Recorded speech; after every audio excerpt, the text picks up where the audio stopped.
আমরা চরমভাবে ঐক্যবদ্ধ, এটা আপনি সুন্দর কথা বলছেন, এবং এটা আমাদের ছাত্ররা করছে, আমাদের এই জেনারেশন জি যেটাকে আমরা বলতেছি, এবং তারা চোখে আঙ্গুল দিয়ে আমাদেরকে দেখাচ্ছে। আমরা যে সিনিয়র যারা আছি, আমাদের পরের বা আমাদের আগের আরো 4টা জেনারেশন যারা এখন আমরা সার্ভাইভালে আছি, আমাদেরকে বলছে you are wrong, your path is wrong. এবং আমি আজকে শুধুমাত্র একটা ঐতিহাসিক লাইন বলবো, 1947-এ যেই কারণে আমরা পছন্দ করি আর না করি, যে সাম্প্রদায়িক লাইনে আমরা ভাগ হয়েছি, কিন্তু আমরা সাম্প্রদায়িক না। এই যে ভারত যে হিন্দু কার্ড খেলতেছে, they are the most nasty people. এটা বিশ্বকে আমরা তুলে ধরতে হবে, বিকজ আমাদের সামনে ডক্টর মোহাম্মদ ইউনূস।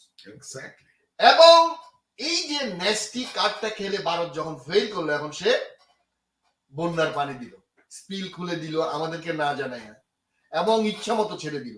একটা গরুর ঘর থেকে গরু কিভাবে আপনি চলে যাচ্ছে, ডজন দেখছেন ক্যাটল কিভাবে চলে যাচ্ছে, মানুষ কিভাবে সাঁতরায়া কুল পাচ্ছে না, এই যে কাজটা করতেছে। তো এখন নতুন আমাদের ছেলেরা কিন্তু নতুন স্লোগান দিচ্ছে, যদি ছেড়ে দাও এভাবে বন্যা, ঠিক থাকবে না তোমার 7 কন্যা। এক্স্যাক্টলি, তোমার 7 কন্যাকে আমরা কিন্তু একটা একটা কন্যা নিয়ে আসবো। Exactly, very simple, very simple, very simple. 10টা আগস্টের কথা বলে আমার জেনারেল রেজ্জাকুল হায়দার, আমার এনএসআই চিফ ব্রিগেডিয়ার রহিমকে দিছ, তুমি 1000 ট্রাক আমার পার্বত্য চট্টগ্রামে দিছ, এখনো দিচ্ছ। কুকিচিংকে অস্ত্র কে দেয়? আমাদের ছাত্ররাই আমাদের দিশা দিবে, পথ দিবে। এটা নিয়ে আর বেশি কথা বলতে চাই না। আমাদের সাকিব সাহেব এবং টিটু ভাই যে কথা বলেন, আমি আজকে এখানে কিছু আমাদের এই চট্টগ্রামের ব্যবসায়ীরা কিছু কথা বলছে, এটা আমি বলতে চাচ্ছি। আমরা এই যে ধরেন এসালম, সালমান, তারপরে বসুন্ধরা, তারপরে আপনার এই যে আজিজ খান, তারপরে একে আজাদের হামি, এই শয়তানগুলোর কথা বলি। এরকম চট্টগ্রামে 2টা বড় গ্রুপের কথা আমার চট্টগ্রামের ব্যবসায়ীরা বলতেছে, যারা বৈষম্য বিরোধী ছাত্র আন্দোলনে চট্টগ্রাম এয়ারপোর্ট থেকে এবং পুরা আগ্রাবাদ এলাকা থেকে শুরু করে পুরো এরিয়াতে আপনার অস্ত্র দিয়ে, টাকা দিয়ে আপনার ছাত্র হত্যা করছে, এবং এখনো তারা সক্রিয়। সবচেয়ে মজার ব্যাপার হলো, তার মধ্যে একজনের নাম হচ্ছে মাহবুবুল আলম। সে চট্টগ্রাম চেম্বারে 10 বছরের সভাপতি, এবং এখন এফবিসিসিআই এর সভাপতি। এই দিন আমাদের আব্দুল্লাহ মিন্টু সাহেবের নেতৃত্বে প্রধান উপদেষ্টা ডক্টর ইউনূসের সাথে দেখা করতে গেছে মাহবুবুল আলম। 10 বছর চট্টগ্রাম চেম্বার খাইছে, এখন এফবিসিসিআই এর প্রেসিডেন্ট। আচ্ছা, আরেকজন হচ্ছে ওই এলাকার এমপি আব্দুল লতিফ, চট্টগ্রামের আগ্রাবাদ ডবলমুরিং এলাকার, সেও 4 বারের চোরা এমপি, সেও 5 বছরের চট্টগ্রাম চেম্বারের সভাপতি। এখন তার 30 বছরের ছেলে ওমর হাজ্জাজ কে বানাই দিয়েছে চট্টগ্রাম চেম্বারের প্রেসিডেন্ট। এই মাহবুবুল আলমের মেয়েকে বানাইছে ভাইস প্রেসিডেন্ট। কথাটা কেন আসতেছে, আপনি ওই তার মেয়ের বয়স 22 বছর, স্টুডেন্টশিপ পাস করে নাই। অর্থাৎ 2008 সালে আওয়ামী লীগ ক্ষমতায় আসার পর থেকে চট্টগ্রাম চেম্বার পারিবারিক চেম্বারে পরিণত হয়েছে।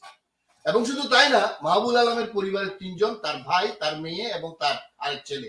আবার আব্দুল লতিফ এমপি পালাইছে, এখন একসময় ছাত্র শিবির করতে বলে শুনছি। 2001 থেকে 2006 সালের বিএনপির আমলে দেখতাম বিএনপির মন্ত্রীদের বারান্দায় গুড়গুড় করতো। হ্যাঁ, তখন ছিল 5 পয়সার ব্যবসায়ী, এখন হয়ে গেছে 1000 কোটি টাকার মালিক, 4 বারের এমপি। এরা লতিফ পালাইছে, কিন্তু মাহবুবুল আলম কিছুদিন পালাইয়া এখন আস্তে করে আবার আমাদের প্রধান উপদেষ্টার সাথে আপনার দেখা করছে। সে ওই দিনের যে বক্তৃতায়, আমরা যেদিন শাহ আলমের বক্তৃতার কথা বলি, সেই দিন সে সবচেয়ে লংগেস্ট বক্তৃতা দিয়েছে, এবং বলছে 71-এর পরাজিত শক্তিরা বঙ্গবন্ধু কন্যাকে আপনার এই ক্ষমতাচ্যুত করতে চায়। যেরকম আপনার আহমদ আকবর সুবহান প্লাস একে আজাদ বলছিল যে কবিতা পড়ে, প্রথমে আমি তোমাকে চাই, শেষ পর্যন্ত তোমাকে চাই। আর সুবহান বলছিল আমি মৃত্যুর পরেও আপনার সাথে আছি। আপনি মারা গেলেও তারপরে আসি। আর হে বলছে আপনি যত পরিমাণ দমন করেন, মানে যত হত্যা করেন আপনি করতে থাকেন, আপনার ছাড়া আমরা কোনো কাউকে ক্ষমতায় দেখতে চাই না। এই মাহবুব আলম এফবিসিসিআই এখনো প্রেসিডেন্ট। কালকে দেখলাম আমাদের প্রধান উপদেষ্টার বাম সাইডে আব্দুল ওয়াল মিন্টু সাহেবকে আমি সতর্ক করে বলতে চাই, আমি আজাদকেও তো দেখলাম সেটা। আজাদ তো একে আজাদও আছে, আজাদের তো বললাম, একে আজাদ বা এই মাহবুব আলম বা আব্দুল লতিফ, এগুলা কোন অংশে আপনার এই যে বসুন্ধরা অথবা এস আলমের চেয়ে কম না। আমরা সত্যিকারের ব্যবসায়ীকে আপনারা রিহেবিলিটেট করেন, কোনো অসুবিধা নেই। মাফিয়াদেরকে যারা মৃত্যুর পরে অথবা যত খুন করে হলেও আপনি আপনাকে ছাড়া আমরা কাউকে চাই না। সে বলছে যে 3 কোটি ব্যবসায়ী আমরা আছি, আপনি যে কোনো ভাবে থাকবেন, আমরা আপনার সাথে আছি। এই যে মানুষগুলা এখন তারা ঘাপটি মেরে বসে আছে। আমি প্রধান উপদেষ্টা সহ স্বরাষ্ট্র উপদেষ্টা, আইন উপদেষ্টা আপনাদেরকে অনুরোধ করব, এই যে ঘাপটি মেরে বসে আছে এরা কিন্তু হাজার হাজার কোটি টাকা খরচ শুরু করবে আপনাদের বিরুদ্ধে, বাংলাদেশের বিরুদ্ধে। এরা সবগুলো ভারতের পাচারা, গোলাম এবং দালাল। এবং এই পতিত স্বৈরাচারিণী এদের বিরুদ্ধে এরা কিন্তু এখন নাই। দেখেন চট্টগ্রাম, ফেনী, নোয়াখালী, কুমিল্লায় বন্যায় ভেসে যাচ্ছে ছাত্ররা, রাজনৈতিক দল এবং সাধারণ ব্যবসায়ী, এলাকার গ্রামের মানুষ। এই যে হিন্দুদের কথা বলেন না, আমি একটু ব্যক্তিগত কথা বলি। আমার গ্রামের বাড়িতে আশেপাশে আমার সব হিন্দু। আমি এখানে আসার আগে আমাকে আমার এক এলাকার আমার ছোট ভাই ফোন করলো যে ভাই এখানে তো এদের বাড়িঘর না, এদের তো খাবার দিতে হবে। আপনাকে জিজ্ঞেস করছি হিন্দুরা খাবে না মুসলিম খাবে? আমি জানি 90% আর দা হিন্দুস মাই নেইবার। আমরা যদি জিজ্ঞেস করি ভারতের কুত্তারা কি জানে আমরা হিন্দু মুসলমান কিরকম বন্ডেড? ভারতের এইসব নেস্টি জানোয়ার, এই যে গুজরাটের কসাই, তারপরে এই যে মোদি, তারপরে হলো উত্তরপ্রদেশের এই শয়তানটা, তাদের স্বরাষ্ট্রমন্ত্রী অমিত শাহ, এরা কি জানে যে we are hundreds of years we are together, we are bonded? আমাদের এখানে একটা ঘটনা দেখাইতে পারবে হারামির বাচ্চাগুলা, যেগুলো ছোটখাটো ঘটনা 99% হচ্ছে রাজনৈতিক। যেটা আপনি বললেন যে হিন্দু আওয়ামী লীগ আর মুসলিম আওয়ামী লীগ তুমি ডিফার করো কেন? সালমান রহমানের মতো এত বড় দৈত্য প্রমাণ লোকের বাড়িঘর অফিস যদি জ্বালাই দিতে পারে মানুষ যখন জীবনের তোয়াক্কা করে না, এরকম একটা নেস্টি। এই যে ভারতের ডক্ট্রিনের কথা বললেন আপনি, ভারত এখন আরেকটা নেগেটিভ কার্ড খেলতেছে বন্যার পানি আমাদের মধ্যে দিয়ে। তুমি জানো আমাদের উত্তর কি হবে? Wisdom will reply from the greatest statesman, Professor Dr. Mohammad Yunus. উনি কি রিপ্লাই দেয়? মিস্টার মোদি, মিস্টার র চিফ, আর ওই যে Ajit Doval, mister Jaishankar, be careful. তুমি উজানে আসো, আমি ভাটিতে আসি, আমাকে শুধু তুমি পানি দিবা আর আমি মনে করবো আমি ইয়ের মতো তাকাই থাকবো। আমাদের ছেলেরা বলছে না এতদিন তো লুকোচুরি ছিল, 7 কন্যাকে আমরা ধরবো। যদি দাও বন্যা ঠিক থাকবে না 7 কন্যা। আমাদের আরেক বন্ধু এম রহমান মাসুম আজকে লিখছে, দেখলাম সুন্দর করে, আই লাভ 7 সিস্টার্স। আমি বললাম যে ভাই 7 সিস্টার দিয়ে কি করবেন? সিস্টার একটা নেন না, মানে 7টাই নিয়ে আসবো। তো সুতরাং বি কেয়ারফুল। ডক্টর মোহাম্মদ ইউনূসের আমাদের ইয়েকে সতর্ক করতেছি, ঘাপটি মেরে বসে থাকা এরকম চট্টগ্রামের ব্যবসায়ীর মতো, ঢাকার ব্যবসায়ী, ভারতের ব্যবসায়ী, ঢাকার গুন্ডা, উত্তরবঙ্গের গুন্ডা, দক্ষিণবঙ্গের গুন্ডা, ফেসিবাদরা বসে আছে।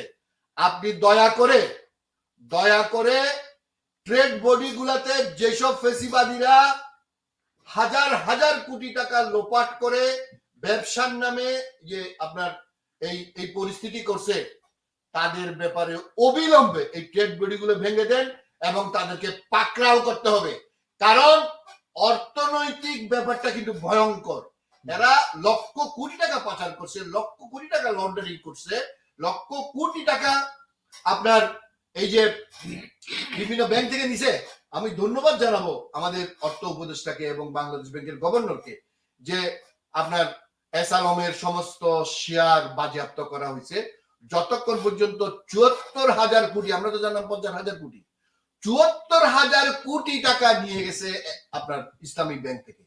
এইরকম এই যে মাহবুব আলম এবং লতিফের মতো অথবা বসুন্ধরা এবং বেক্সিমকোর মতো হাজার লক্ষ কোটি টাকা তারা তসরুপ করে, এই যে দেখলেন না সালমানের একটা মেয়ের জন্য এত বড় একজন ব্যবসায়ীকে, এই যে মিস্টার মামুন, দেখলে সবাই দেখছেন, আমাদের একদিন হয়তো আমরা আলোচনা করব ইন্ডেক্সের মনির।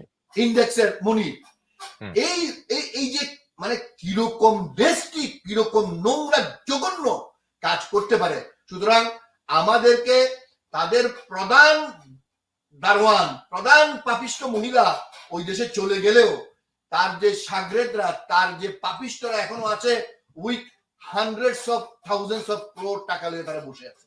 সুতরাং আমাদের দেশটাকে আনস্টেবল করার জন্য যেমন এখন দিচ্ছে বন্যা, তারপরে কখন কি করবে রকে সতর্ক করতে চাই। তোমরা হচ্ছে আসলে তোমরা আসলে এখনো পাকো নাই, তোমরা এখনো কাঁচা রয়ে গেছে। তোমাদের যত আপনি বলেন না যে গরুর মুখ খেয়ে গরুর মুখ খাওয়া বলেছি, গরুর মুখ খাওয়া বন্ধ করো ভাই। গোবর তোমার মুদি খাইলেও তোমরা খাইও না, ঘি টি খাও, দুধ টুধ খাও, ঠিক আছে? গরুর মাংস খাইও না, তোমরা এটারে প্রভু মানো, দেবতা মানো, একটু দুধ খাও। দুধ খাইয়া Bangladesh will be the greatest neighbor if you behave like a gentleman. Bangladesh will be the most dangerous neighbor if you behave like before. Exactly. Change your policy. তোমার ফরেন পলিসি হচ্ছে ঘোড়ার ডিম, অশ্বডিম্ব। আমাদের এখানে তোমরা জোর করে তোমাদের সো কল্ড পাপিষ্ট মহিলাকে আমাদেরকে খাওয়াইছি। কিন্তু আপনি